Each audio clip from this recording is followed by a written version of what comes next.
Bismillahirrahmanirrahim. Saya Amalia Ananda.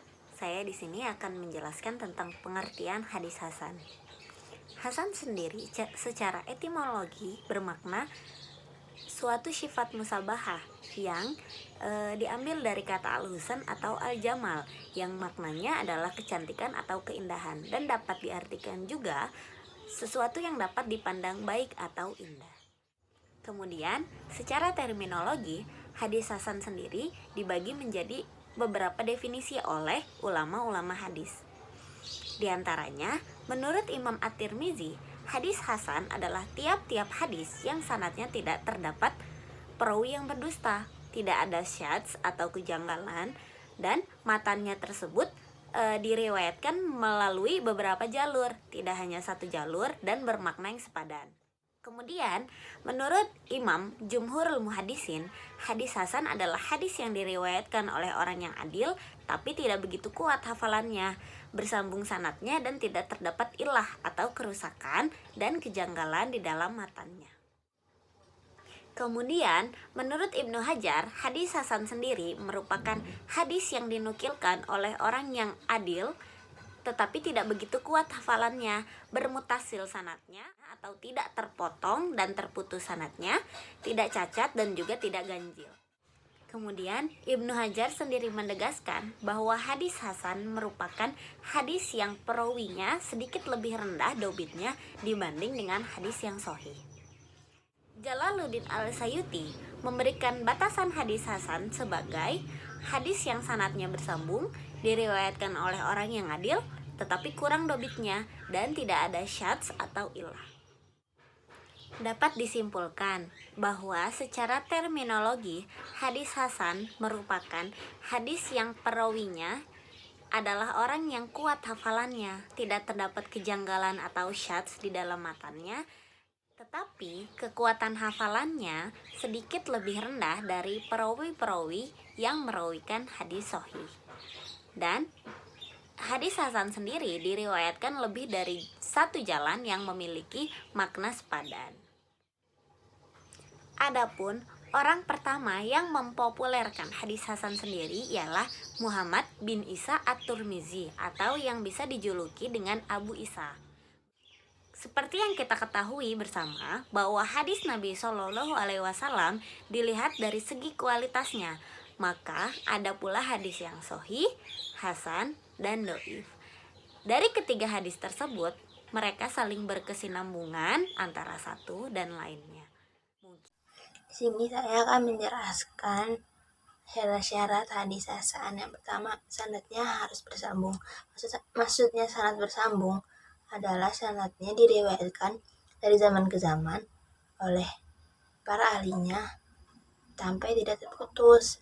Yang kedua, perawinya adil. Maksud adil di sini yaitu tidak berat sebelah, atau dalam bahasa Arab disebut dengan kebenaran. Jadi perawinya adalah jujur. Yang ketiga, kekuatan dabit perawinya di bawah hadis sahih. Dabit diartikan sebagai kokoh, kuat, tepat, dan hafalannya sempurna. Jadi dapat diartikan kekuatan hafalan hadis perawinya di bawah hadis sahih tapi di atas hadis dhaif. Yang keempat, tidak terdapat keganjalan atau syada karena perawinya adalah orang-orang yang terpercaya. Kelima, tidak mengandung ilat atau kecacatan. Jadi hadisnya berkualitas bagus, tidak cacat. Di sini saya akan menjelaskan macam-macam hadis hasan.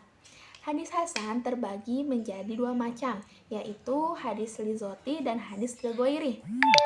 Nah, untuk hadis lizoti, hadis yang telah memenuhi kelima dari persyaratan hadis hasan, seperti matanya baik, berkualitas baik, hadisnya tidak ada ilat dan syadz, kekuatan dobit perawinya di bawah hadis sahih, sehingga tidak memerlukan pendapat lain untuk mengangkat hadis ini ke derajat yang hasan.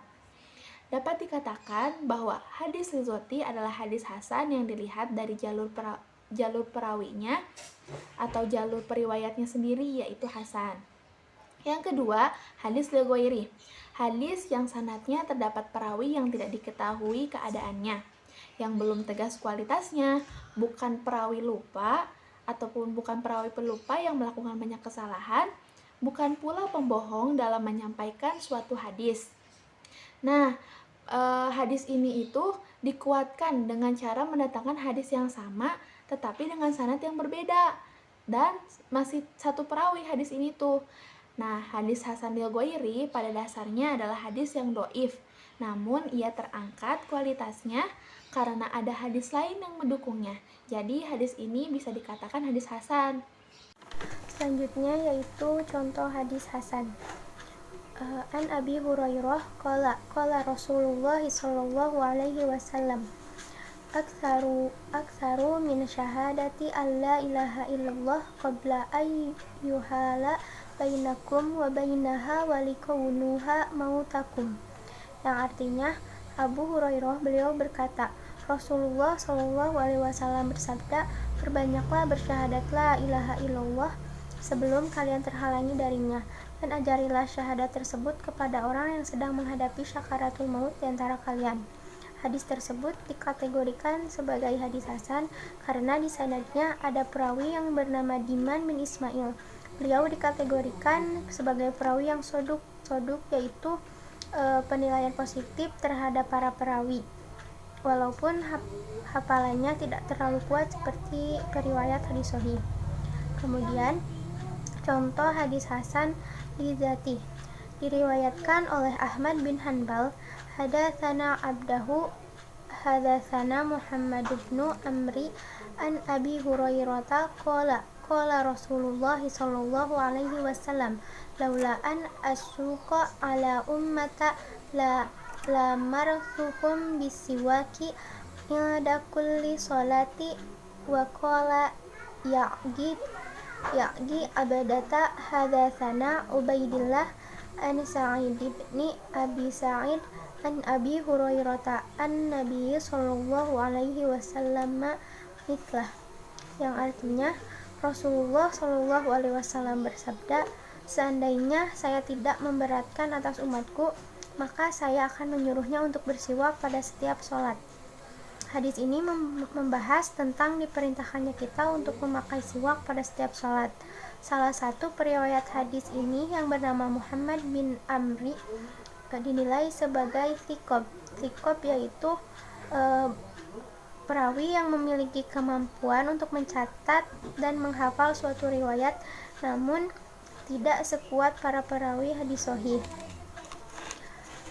Kemudian ada contoh Hasan li Ghairi, diriwayatkan oleh Al-Tirmizi hadis nomor 2788, hadatsana Muhammad bin Bashar hadatsana Abu Bakri Hanafi an Sya'idi an Qatadata anil Hasani an Imrana bin Husain qala an-nabiyyu sallallahu alaihi wasallam in khairit tibir rijalu mal dhahara rihu wa khafa launuhu wa khairatibin nisa'i mal dhahara launuhu wa khafi rihu wa naha an mitharati arjuwan. Dari Syekh Mustafa Al-Adawi mengatakan, dalam sanad hadis tersebut terdapat kedoifan karena tidak mendengarnya Al-Hasan dari Imran, akan tetapi hadis ini punya syawahid atau penguat. Di antara penguatnya yaitu tibur rijali maldhahara rihu wa khafi launuhu wa tibun nisa'i maldhahara launuhu wa khafi rihu, yang artinya sifat parfum laki-laki baunya nampak sedangkan warnanya tersembunyi, adapun sifat parfum wanita warnanya nampak namun baunya tersembunyi. Hadis riwayat Tirmizi nomor 2787. Maka dapat dikatakan bahwa hadis tersebut adalah hadis hasan li Ghairi karena hadis tersebut hadis dhaif namun dibantu oleh hadis yang lain dan dikuatkan sehingga masuk ke dalam kategori hadis hasan li Ghairi. Penjelasan selanjutnya mengenai kedudukan hadis hasan. Kebanyakan para ulama ahli ilmu dan fuqaha bersepakat bahwa menggunakan hadis sahih dan hasan sebagai hujjah. Di samping itu, ada ulama yang mengisyaratkan bahwa hadis hasan dapat dipergunakan sebagai hujjah bila memenuhi sifat-sifat yang dapat diterima. Pendapat terakhir ini memerlukan peninjauan yang seksama, sebab sifat-sifat yang dapat diterima itu ada yang tinggi, menengah, dan rendah. Hadis yang mempunyai sifat dapat diterima yang tinggi dan menengah adalah hadis yang sahih, sedangkan hadis yang mempunyai sifat dapat diterima yang rendah adalah hadis yang hasan. Jadi, pada prinsipnya, keduanya memiliki sifat yang dapat diterima atau makbul. Walaupun rawi hadis hasan kurang hafalannya dibanding rawi hadis yang sahih, tetapi rawi hadis hasan masih terkenal sebagian orang yang jujur dan bersih dari melakukan perbuatan dosa. Jadi dapat disimpulkan bahwa hadis hasan ialah hadis yang sanadnya bersambung oleh perawi yang adil namun tidak terlalu kuat ingatannya, terhindar dari keganjilan dan kedudukannya tidak lebih dari hadis sahih namun di atas hadis dhaif. Yang kedua, hadis hasan terbagi menjadi dua jenis, yaitu hasan li zati atau hasan dengan sendirinya, dan yang kedua hasan li ghairi, hasan dengan topangan atau dikuatkan oleh hadis yang lain. Yang terakhir, apabila hanya disebut hadis hasan, yang dimaksudkan adalah hadis li zati karena sifat kehasanannya muncul di luarnya. Dengan demikian, hasan li zati ini dengan sendirinya telah mencapai tingkatan sahih dalam berbagai persyaratan, meskipun nilainya sedikit di bawah hadis sahih berdasarkan ingatan para perawinya.